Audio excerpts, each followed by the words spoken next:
Do you ever feel nostalgic for something you've never actually experienced yourself? Have you ever felt a strange longing for a distant time and place, a time before your own? Why is it that all around us today, mainstream culture seems obsessed with retro themes? Is it all just nostalgia? Or is there something more to it? Let's start with what we know. Nostalgia. We feel nostalgic for something we actually remember, something we lived through and look back on fondly.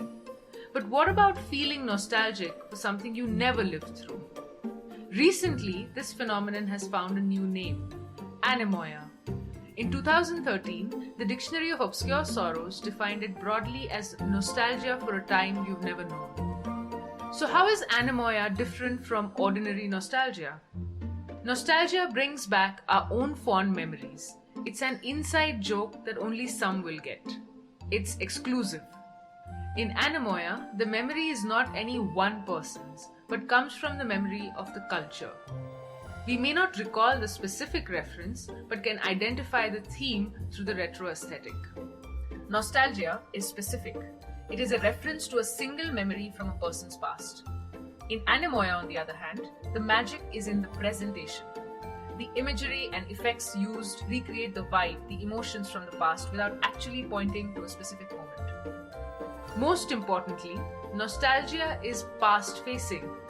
It reminisces and takes you back to the old days. Anemoia, on the other hand, doesn't take you back.